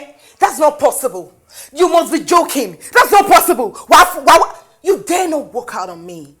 Go ṣe ru èyàn bí tèmi ló ma ko dìde níwájú ẹ̀ tó mama lọ. O lè lọ anywhere o. O fẹ́ fa wàhálà ló ṣe dìde bẹ́ẹ̀. Ma de be fa wàhálà yẹn. Yeah. Ma be fa. O lè lọ anywhere. O fẹ́ nà mí ni mo dẹ̀ máa jẹ́ kó nà mí. Nà mí o torí mo wà nílé fún ẹ nà mí. Nà mí. Ṣé èmi ló? Mo máa like nǹkan tó ṣe ń sìn. Máa bẹ̀ fa wàhálà ni. Ìwọ fa. Kí má bínú kíni? Mo ti bínú already. Mo ti bínú ká wá jà lókù báyìí. Tó bá lọ báyìí mo máa bẹ́ẹ̀ lọ. Tó bá lọ bẹ́ẹ̀ mo máa bẹ́ẹ̀ lọ. Nonsense. O lè lọ sẹ́ni wẹ̀. O lè lọ máa nà mí lẹ́yìn. Nà mí. Nonsense. Ìwọ ń bá mi sọ̀rọ̀ anyhow. Wo èmi gogo náà pè ní ìjọ̀gbọ̀n ṣé nìkan kò. Ó lè ní kọ́kọ́ mi. Má bẹ́ẹ̀ kọ́ lẹ́ni. Nà mí o. Nà mí. Pa mí. Tó bá lè pa mí. Ìwọ rò pé lè bá mi fa wàhálà. Jọ kí ni mo gbò náà? Kí ni mo gbò nínú ilé ayé mi tí mo fẹ́ rí èèyàn bíi tiẹ̀? Ṣó dúndùn mi ni? Ó ṣe mistake. Ṣé èmi lè propose sí wọ? Go àtàrí àjànàkú ni mi ò kì í ṣe ìwọ ọmọdé. Ìwọ ni kò ò lè dájẹ́. O bá ti yáyà àwọn èèyàn kó tó fẹ́ mi, kẹjọ fẹ́ mi. Kẹ́lẹ̀ bá mi kálejò bá wo má bẹ́ẹ̀ pò. Ifá mo fẹ́ dìde. Dìde orí ìdúró láti fẹ́ jà. Jẹ́ ká jà lórí ìdúró kí n ranjú. Lọ sí anywhere. Èyí lè ní jẹ́. ó ti pẹ́ tó ti máa ń ṣe, but this time around you're going nowhere. Yeah. Tani, mo ti bínú already. Ó dẹ̀ mọ̀ pé tí n bá ti bínú mo ti bínú nìyẹn. Lọ́wọ́ tí mo wà mo fẹ́ dìde jẹ́ ká dìde jà. Jẹ́ ká dìde ó dá jókòó mi ò tẹ́ dìde mọ́. Ó lọ sẹ́niwẹ̀ mi ò dìde mọ́. Wá máa lọ kí n máa wẹ̀. Ó lè lọ. Kí ni? Ní o ní tẹ́ẹ̀dì lórí bẹ́ẹ̀dì níbo ó lè sùn a máa jọ jókòó. Mo máa kó sí mi lẹ́sẹ̀ mọ̀ ṣe bínú yàrá kan lèmi àti ẹjọ́ ń bọ̀. Ricky is competing. Are you okay? What's wrong with you? Do you want to talk? Or you probably need your space, we can go. Yeah, because ó máa nígbà tó jẹ́ pé èèyàn máa fẹ́ wá alone. Bí ó fẹ́ dá ronú ni. Bóyá káfítílẹ̀ náà lè padà wá létí. It's okay. You guys can stay.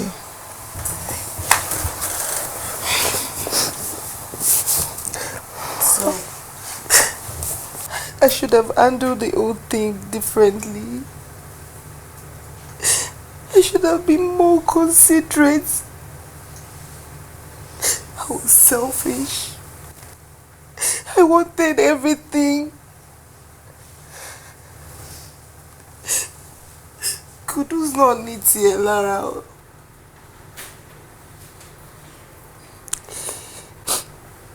He cheats. He nags. He also do all those regular guys stuffs. But kakwe muti money. Ìgbà tí mo ti rí pé divorce ti setting. If not for anything, ṣebí mi bá ṣe torí Kudus. But he got nothing on you. Gbogbo nǹkan tí court rule out ló follow now. Wọ́n ní pé o gbọ́dọ̀ stay in a relationship for 1 year. Wọ́n ló gbọ́dọ̀ travel outside the country for so many years. So òfin ní jẹ́ kó rọ́mọ ẹ̀. Wọ́n dẹ̀ ló gbọ́dọ̀ máa spend at least 6 hours with the boy every day. Lórí ìyẹn náà o kì í ráyè iṣẹ́ ìní iṣẹ́ labí. But at least àwa ṣì ń feeling fún ẹ now. So he got nothing on you. O ní láti wà worried. He got so many things on me. Because Abdul sọ fún mi pé òun sọ fún Kudus pé mi ò kí ń gbélé. The same Abdul náà ló sọ fún mi pé Kudus ń record òun nígbà tó ń sọ. Ó tún sọ fún pé mo ti ní boyfriend tí mò ń fẹ́. Pé nìyẹn ló máa gbé òun ní school. You can imagine. Look, I don't understand. Ṣé òjò Abdul lẹ́nu ni? Why ìtẹ́nu ọmọ kékeré ṣe máa jù bẹ́ẹ̀ tó? Sin àwọn training tó yẹ kó fún. In fact, you can imagine. My own son just spilled the tea. I'm so sad right now. Hey! Ló bá tán. Borekia, you ought to have known better now. Báwo ló ṣe ìṣòro bí èwe báyìí? I know. But any believe me, Kudus, orí èmi, Abdul àti Gòkè ní restaurant níbi tá ti jẹun lọ́jọ́ Saturday. Here's the name, sir. Kí ló fẹ́ jẹ ńbẹ̀?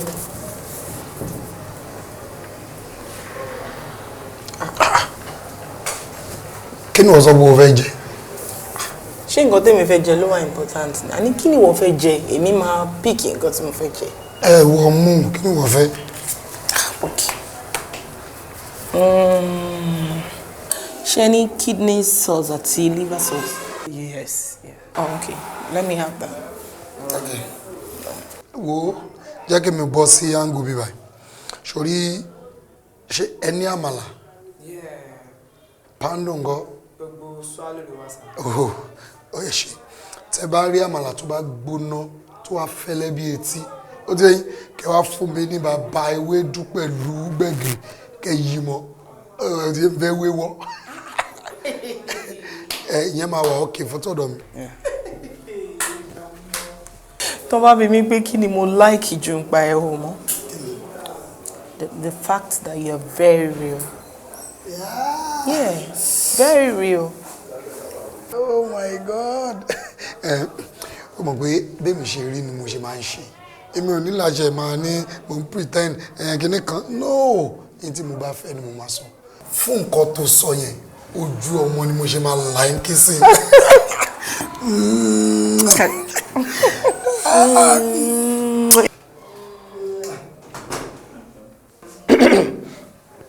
Daddy. Hey.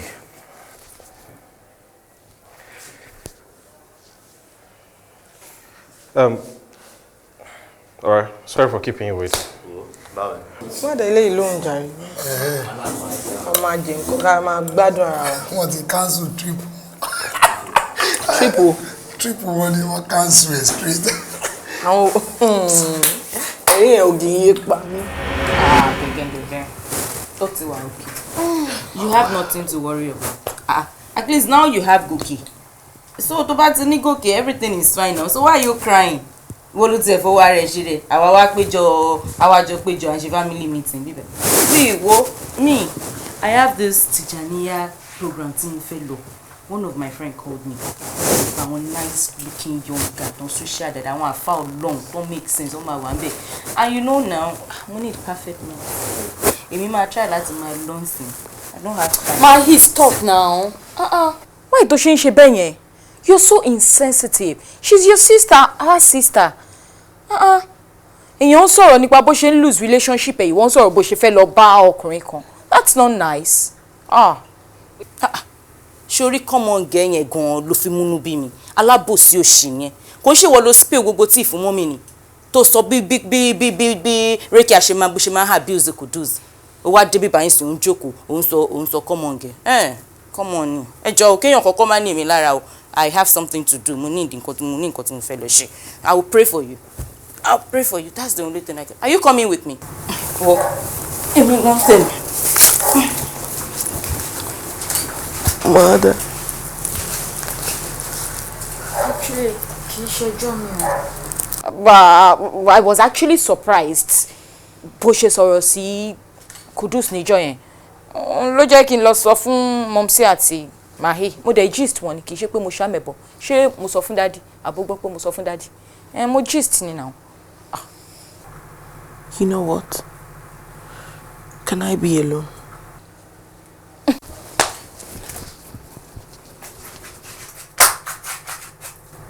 See, we are family. Kò dẹ̀ síbi tó lè tì wá sí.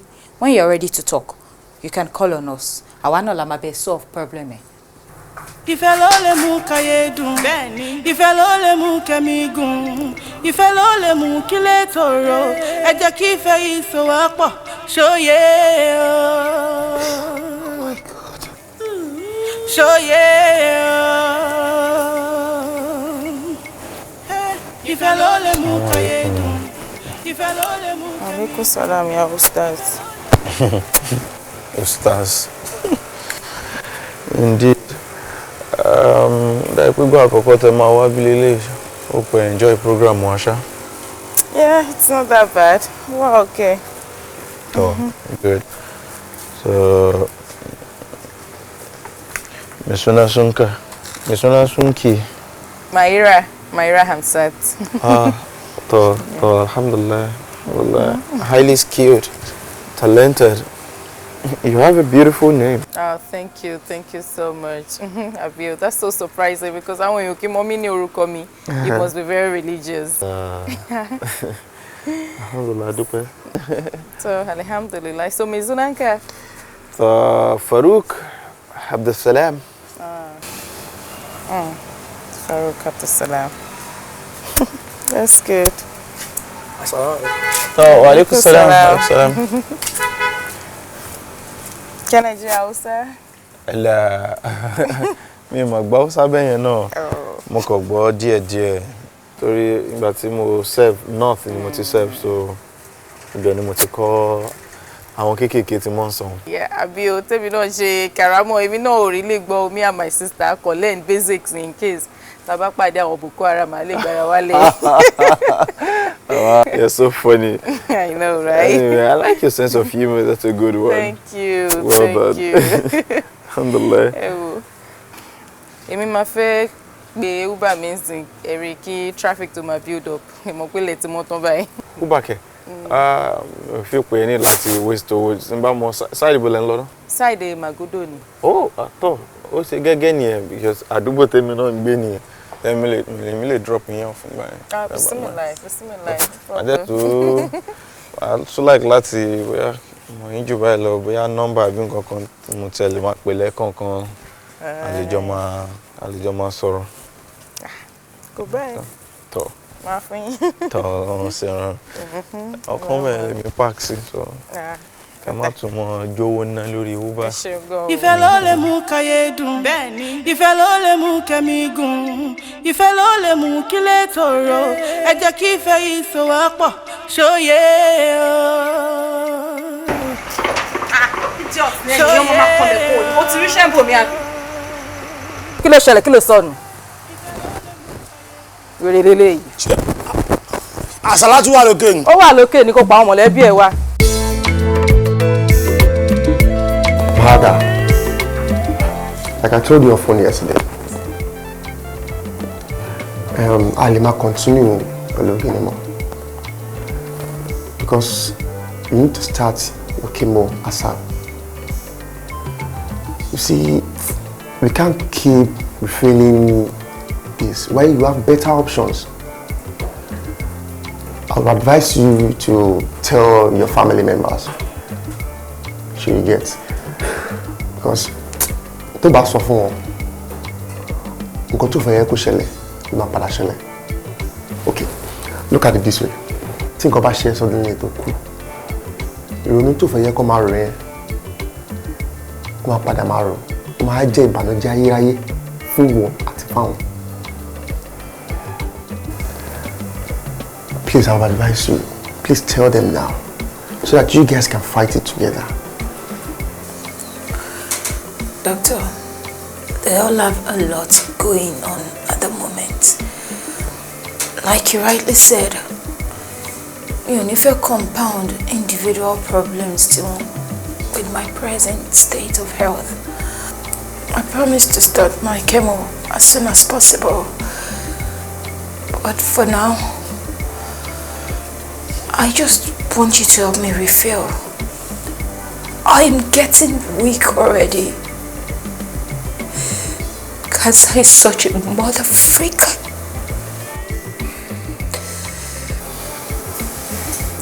You know what? I can help you out. Let's do this way. Just give me their number. Let me talk to them for you, please.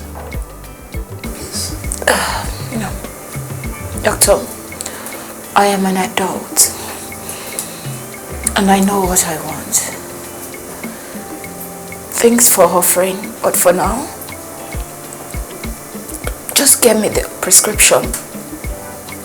Yeah, well, for the last time, yes. And I will send it to your email. And the last result I will send you, see everything on your email.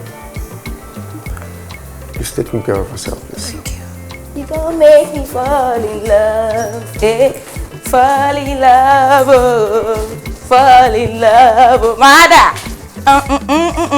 You don't make me fall in love, mother baby. Hello. Where you come? But she's sneaking. Are you okay? I'm okay. You want to me real alien? But she's sneaking. Be reptile, no ni. Actually, it was because I got to the house very late. Me, the fed anybody silly. Got to cause any. Mahara, oh, okay, she quiet so too bad. The man fat tension ni. Okay, tiptoe. Okay, let's shele. Yeah, there's something I want to discuss with you. Before you start your discussion, girl, money hot tea tí mo fẹ́ fún ẹ gist yẹn badass, very creamy. I love it. Show mo pé, you remember that time tí mo sọ fún ẹ pé mo lọ sí one of those Tijaniya program kan pọ̀ rẹ̀ mi kan sọ fún mi pé àwọn cute guys máa wà níbi àzàlátù wọn tó máa ń ṣe yẹn. Oh, yeah. You probably don't remember, but fine. I met this guy. Oh my God. But boy, cute. Oh, fine gan. Oh, too lesson. Ah, I love him. But you know, we've been going on dates ever since. The rest is history. But koto de be history. Oshin, what kind of adamant? I had to really get down like that. And they them going my like in testosterone in department and if you were like my married tons with my ruju, you know. Mother, why are you acting weird now? Aren't you happy for me? I'm very happy for you. Come here. Happy for you. Congratulations. Ma, you're acting strange. You're saying act weird. But just so happy for you. Kilo first of me. Tell it. Yeah, more like boy style. Yeah, ma worry. Finally. Finally of me pay you are getting out of the closet. First of all, I straight. My other was straight. Me not even say. I've been suspecting you. Mo straight, my other. Honestly. You have. Are you okay? Yeah, baby girl. I'm happy for you. Hello, Daddy. Please, can I have a word with you? Hey, listen, it will have to wait. Yeah, I have a very important meeting to catch up with. Yes, I know. It's about... Daddy... Listen, if it's about money, ask your mom, okay? I'll be back in a jiffy. Go. No. Bye.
Hello? Are you calling me anytime soon?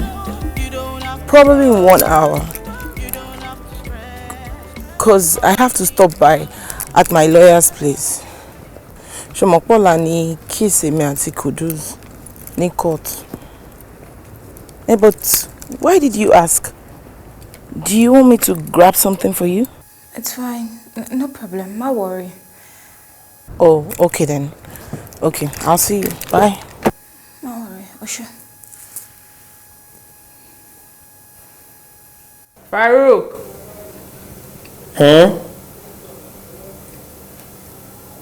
Oúnjẹ ti ready, wá jẹun now.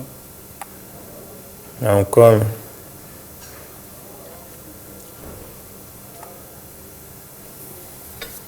Mo ṣe máa bó oúnjẹ ráàyè nìyẹn tiẹ̀.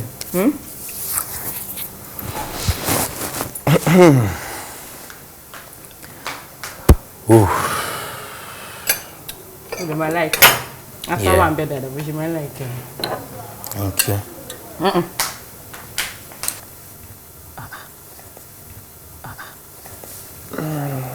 Ilé ló ti máa jẹun ni. Ní mo mú kọ like when Jẹun ní digest náà wá jẹun. Ta ló sọ bẹ́ẹ̀. Ó ti mọ́ra bá ṣe máa jẹun ní dáírà ńgbà tó wà lè kí ó ní ẹ̀. We all sit in a circle and then agbóúnjẹ sáàrin a sì mọ̀ jẹ. Oúnjẹ sàárà yàtọ̀ sóúnjẹ lé. Ó ní láti gbé mọ́kà wá nù yàrá. Wọ́n sọ oúnjẹ sàárà. Èyí tí mo ṣe súnà ni. Súnà. Ìwọ tí mo mọ̀ ń ṣe tó bá ṣe jẹun yẹn tán ó máa bẹ́lu bẹ́ẹ̀dì ni. Mo mọ̀ ẹ́ Farouk. Ó ní nǹkan tí wọ́n fẹ́ ṣe ní bá jẹun tán. Farouk fẹ́ ṣe mẹ́wàá. Lérè tó ń yà wọ́n. Sọ̀rọ̀ ẹ̀ dejò. Ṣáwọn tí mo yọ wá affect wọ ni. Ó ti ẹ̀wà romantic kankan. Nǹkan tó yẹ kó máa mú ẹ ṣe dìṣkìṣ. Tòrò ń yà wọ́n ta. Baby, I wanna love you. Baby, I wanna suck you. Baby, I wanna dig you tonight. Ṣé Salatu fẹ́ ní ìmọ̀ sọ́sọ́ òkè? Wọ́n sọ. Nǹkan náà ni ò mọ̀ yí tọ́lọ́ máa gbà nú méjèèjì. Yàkábá ní ẹ̀bá.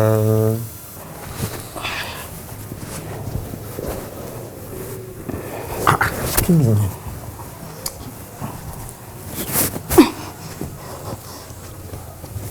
Kí ló get out, kí ló ṣe? Kí ló ṣẹlẹ̀ Farouk? Kí ló dé tó tì mí bẹ́yẹn? Kí ló tí wọ́n gún bẹ́yẹn? Farouk mo wà ọ́nì nínú jẹ́. Toro wa ọ́nì ló ṣe ń ṣe báyìí. Farouk báwo ló ṣe ń ṣe báyìí náà? Ó mọ̀. Subhanallah. Mi ò láìkí irú nǹkan báyìí o. Wallahi mi like irú nǹkan báyìí rárá. Wallahi mo fa mi like ẹ o. Farouk faná bí lẹ́yìn bí tánà bí wà. Ó mọ̀. Intercourse is allowed. So anything intercourse má gbé wá rárá. That's much later. Perfect. Bóyá kò kúkú fẹ́ kàn wá láǹgbà yẹn since tó pé intercourse na practice, you know. Kí ni la? Ó máa wá like ibi báyìí, you know. Make me feel good now. A'udhu billahi minash shaitan. Mo rò pé nǹkan kan ṣe ẹ́. Bó ṣe ń sọ lẹ́nu inú ẹ̀ dẹ̀ ń dùn pé ọ̀rọ̀ àgbákò bá yẹn jáde lẹ́nu ẹ̀. Kí wọ́n á la. Ó jẹ́ ice cream àbó jẹ́ sweet. Something like that. It tastes just like vanilla. Ọlọ́run, wàá like ẹ̀ gan. Something like that ní kí n lá. Lẹ́nu tí mo fi ń ṣe àdúrà, tí mo fi ń pe Ọlọ́run, tí mo fi ń pe àwọn orúkọ Ọlọ́run, kí wọ́n máa mú, kí máa lá. You should be side ọ̀dọ̀ títí ẹ nìyẹn. Èyí ti dán torí Ọlọ́run jàre. I need to ease myself. Kò lè tó ọrùn ẹ̀ wá ní àná sí nílùú yín. Farouk, jẹ́ àfẹ́ kan ṣe báyìí, jẹ́ àfẹ́ kan gbé sẹ́nu. Kò gbé kíni sẹ́nu? Máa gbé kíní ẹ̀ sẹ́nu. Mo gbé nǹkan kan ṣe ṣá. Ṣé kò ń ṣe pé nǹkan ti ta ṣé o máa ń wo àwọn ọ̀rọ̀ tó ń jáde lẹ́nu àkọ́kọ́ ní kí n wá lálàkúlẹ̀ eribu kan nísìnyí o tún ní kó gbé kíni sẹ́nu. You would like it. Ọ̀rọ̀ kí ló fẹ́ sọ? Ó jẹ́ microphone. It's not a micro. Farouk, I know now you will be talking about being holy or no holy. Ṣé o rí fẹ́ kan tẹ́lẹ̀ kò síbi kankan tó holy lára tèmi mọ́ tẹ́lẹ̀. Èmi ò dẹ̀ kí fẹ́nu tèmi gbàdúrà ọkàn mi ni mo máa fi ń gbàdúrà. Ṣé o get? Ṣé o dẹ̀ rí gbogbo ohò ara mi báyìí? Wàláì kò sí kankan tó ń ṣiṣẹ́. Stop gbogbo rubbish ṣùṣì tó ń bá mi ṣe yìí. Stop gbogbo rubbish ṣùṣì tó ń bá mi ṣe yìí. Don't worry, just lay down. Let me climb on you. Then. Subhanallah. Why are you doing this? I'm horny now. Báwo ló ṣe ṣe báyìí now? Ṣọlẹ̀ yẹ fún mi mo fẹ́ sùn. Mi ilé yẹ fún ẹ. Mo máa tó jí tí mo máa sọ́là wà á bá gbogbo nǹkan jẹ́ mọ́ mi lára. Ṣé bá àjọ sálà náà ni àbí kí ló pè é Farouk? Ṣé bá àjọ máa ṣe náà ni? Àjọ máa sọ́là lẹ́yìn tó bá lá ìlà wèrè tó ló fẹ́ lá. Gbogbo ẹ̀ náà láìláìlá la máa fi parí ẹ̀ náà. Farouk isu sí mi àmọ́ ní jàre. Báwo ni? Are you not my man? Why are you talking like that? Mo fọlọ́n bẹ́ẹ̀ ni o. Mo fọlọ́n bẹ́ẹ̀ ni kò mọ nǹkan tó ń ṣe o. Mọ nǹkan tó ń ṣe o. Mo dára.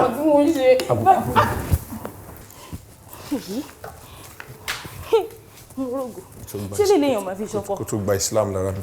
Màá sá fún mi. Ìrìwò náà ló ń pèyàn sí. Ṣé táìmù tó yẹ kẹ́ máa pèyàn léléyìí ni?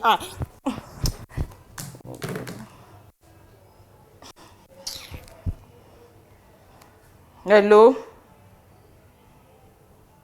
Hello? Mommy? What happened? Calm down. What's going on? Kí ló ṣẹlẹ̀? Mahada? Where?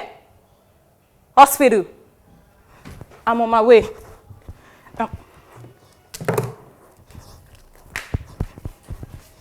Are you okay?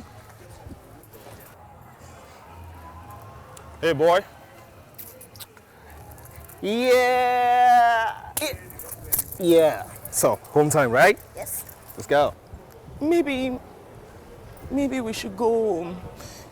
Maybe we can pack one or two things for him. Did you hear that? There'll be no need for that, don't worry. I'll either get him new stuffs or Mama will cook for me. No, ó láwọn nǹkan tó pọ̀ nílé. My baby. My baby. My God. Tèmi bá mi Ọlọ́run. Tèmi bá mi.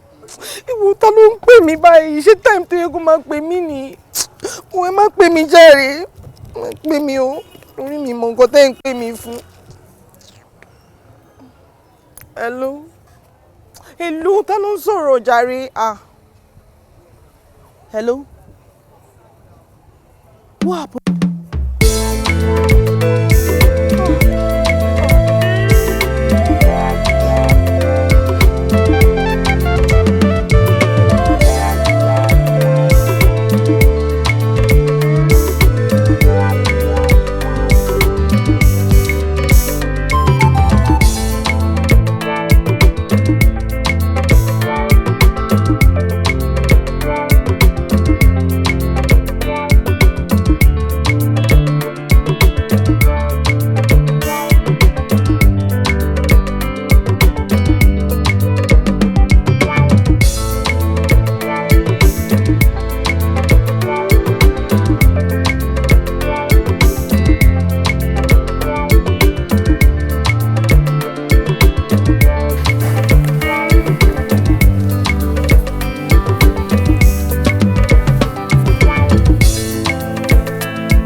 Thank you so much. Eshego. Thank you. Yeah.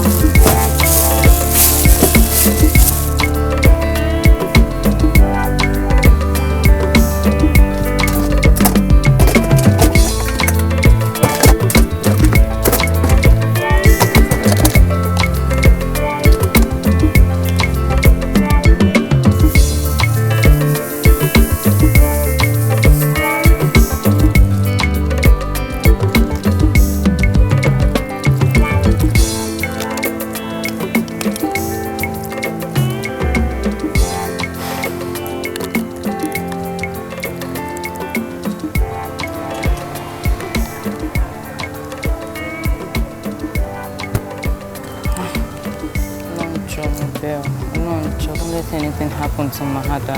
Nǹkan ẹyọkan ìṣoṣo Ọlọ́run jọ̀ọ́ ṣe fún mi. Bá mi dólẹ̀ mi Mahada. Ọlọ́run jọ̀ọ́. My life will be miserable without her.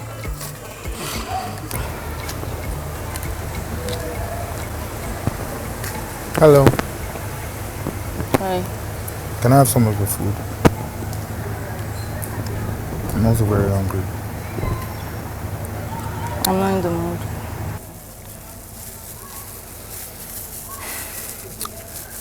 In there is my mom. She's 70 years old.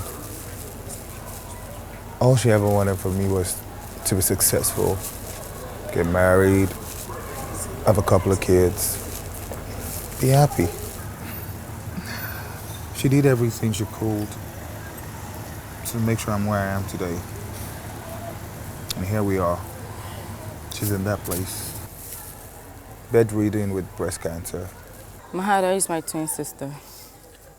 She's everything to me. My life will be completely ruined without her. I don't know how I want to cope. Bekeme is a mother freaker. But I am wrong. Mahada tried to talk to me yesterday. I knew there was something wrong with her, but I just couldn't figure it out.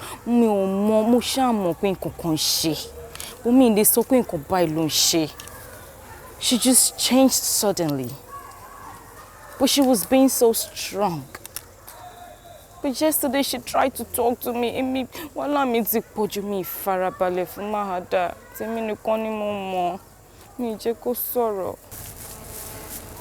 I understand. Family is everything. Am I even supposed to be drinking, Gary? Am I even supposed to be eating? But my brain is completely shut down now. I don't know what to do. But you have to eat. It's okay. Thank you. Thank you. Rikia, what happened?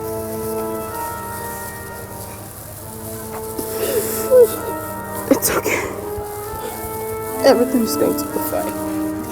We're going to stay strong and we're going to fight together. That's what family do. Okay?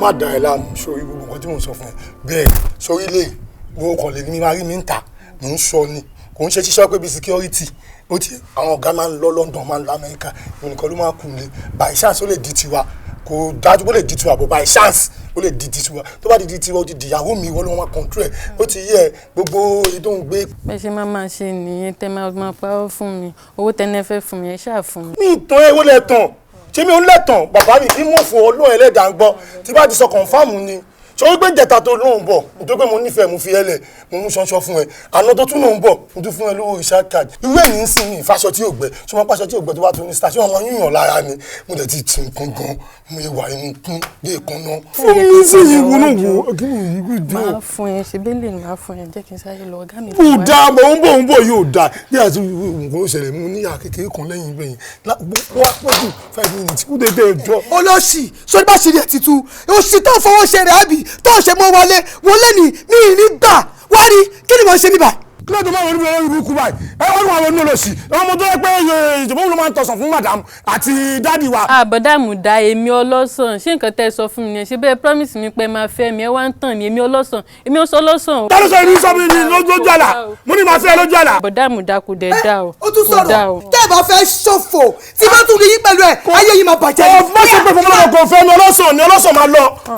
ọlọ́sàn máa lọ má lù ọlọ́sàn máa lọ máa lọ sọgbọ́ wọ́n náà wọlé òtí lẹ́kùn. láàárín èmi àti ẹ̀ ìyá ìṣẹ̀bẹ̀rẹ̀ bá ti máa wọlé ìkọ̀síkọ̀ tí máa fojú ẹ̀ rí wàá gbà bóyá máa ń ṣe nìyẹn wọ́n sún ọmọ. ó dà ìbòlò ó dà ayé ẹ̀jẹ̀ bàjẹ́ àbúrò ìbúkúlà àwọn tó ń yàrá ìyá ẹ̀ tó bá bí ẹ̀kọ́ lọ́rùn lé tó bá ti bí ẹ̀yẹ ọlọ́run kò sí ìrànkan lẹ́mí nìkan mo wà lé ní wọ́n bá lọ wàá kọ́dà á bá ń bọ̀ olóyìnbó kò fi gbálẹ̀ ń bẹ̀ yẹn olóṣèlú wa ń bọ̀ ẹ̀bà tó bá lẹ́mí olókùnrin wọn máa jẹ olóyìnbó kí ló ń bá kí yóò sọ́gbà ẹ̀mí ló ń sọ olóṣì ṣèlú pàmì kú nìwọ náà ṣé mo rí ẹ lójú yìí tì ní olórí burúkú tó wá lọ òkú sí mi lọ́wọ́ ó ti fàìn tálọ́bálẹ̀. ìjọ tí mi ò bá wọlé ibi ni máa kó sí mi nígbà wọ́n máa lọ mi nígbà máa lọ ṣé onílànà ni ẹ máa ṣẹ́wó.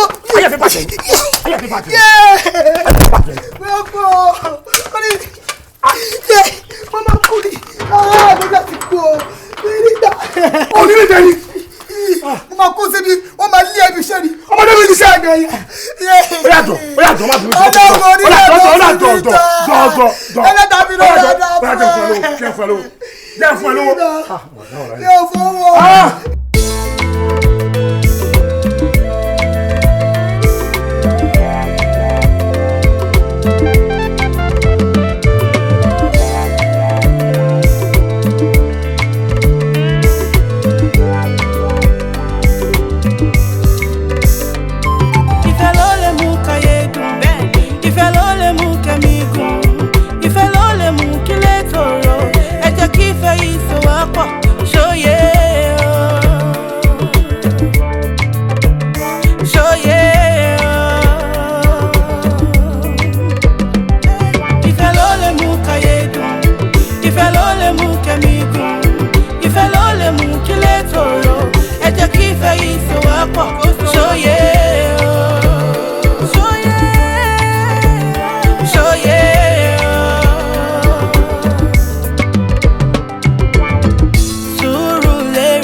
How you doing? Very well. Our provisions. It's okay. Let me get it from the car.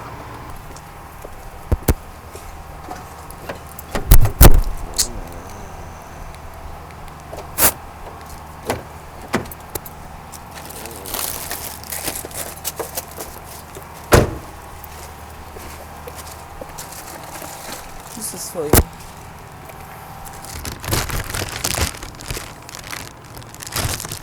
Thank you. One more thing. Please, can I see my son? Did you say, can you see your son? Now, I need to clear the air about something. Rikia, sincerely, I don't hate you. But you're nothing but a bad influence on our son. Well, I'm sorry to say that. But truth be told, boya toba wanda basha, ma permit ko wag be pelu. But as for now, just permit me, in my own shabby, destructive, unpleasant manner, as a little man that cannot take care of his home, don't worry, I will gather every strength I can to give my son the proper and the best training that he deserves. After all, I am a man. So please, let's let that slide for now. I mean, just listen to yourself. Time by. Oh well, I understand. Work, right? I mean, this is a weekday and not a weekend. So you're expecting son to be around? Come on. I'm sorry. I'm so sorry. But you're that's a miss. And you call yourself a good mother. But it's okay. No, don't do that, okay? It's okay, darling. But sincerely, I don't have anything against you.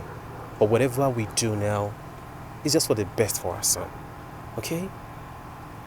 Please, take care of yourself. Right? I'll drive safe. Thank you.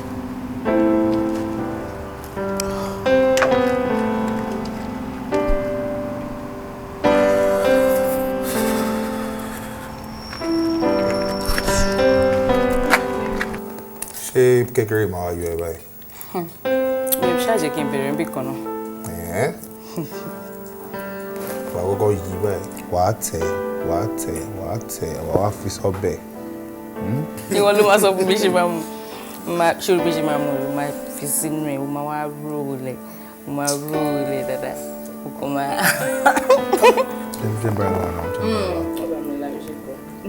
Bad girl, you're crazy, I swear. Oh my. Babe. I got you, right? What the F is this? I don't. Do you. You said this. Everything is just like a fairy tale right now. Like, everything just started falling. I don't know when I least expect. Like, what are you doing? So is that a yes? Yes, it's a yes. You want to do it? I'm gonna mess up your finger with that.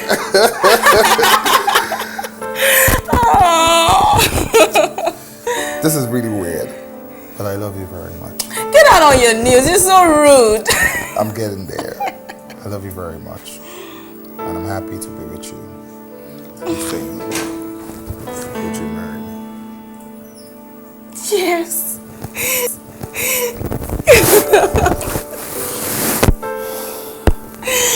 I love you so much. I love you too. Thank you. Thank you. I'm super excited.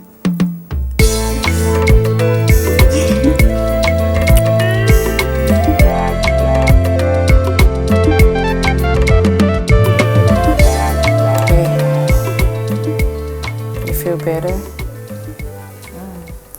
Do you feel better? It's as well. I know you're strong. And we're in this together. That's what family is for. I hope you're getting ready for this weekend. Yeah. Our flight leaves on Saturday, I think. Yeah, Saturday. You actually, you need the aggressive chemotherapy. You really do need it. That's the best decision that I feel we Ali bank on. And they're doing a great job at MD Anderson in Houston. So yeah, you will be fine. I am so positive. Okay. I'm so positive. You know I love you, huh? You know I do. So, do you want to tell me about your fake boyfriend? Fake boyfriend? Yes, the fake one. Fake boyfriend that never existed. My love, thank you so much for, accepting me. Thank you for taking me as who I am.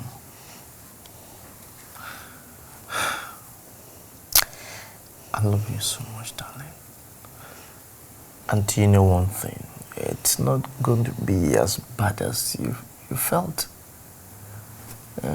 Bojẹ kí n máa ṣàtẹ̀rí lẹ́gbẹ̀gbẹ̀, bojẹ kí n máa bá ṣeré, kí n máa tàpẹ̀, máa ṣàkànbẹ̀ kù. And you will enjoy it, darling. I'm sorry for my insensitivity as well. Oh, no. I love that. I love the voicing out. Darling, I know numerous women that will prefer to go out and have a taste. And having a taste is so dangerous to one's marriage. Thank you, darling. Okay? You're welcome. And do you know one thing? Tonight, we should kind of pasta econ. Okay, for my baby, go by me she by sitter. They will try it. Okay, cool. I'll teach you, please.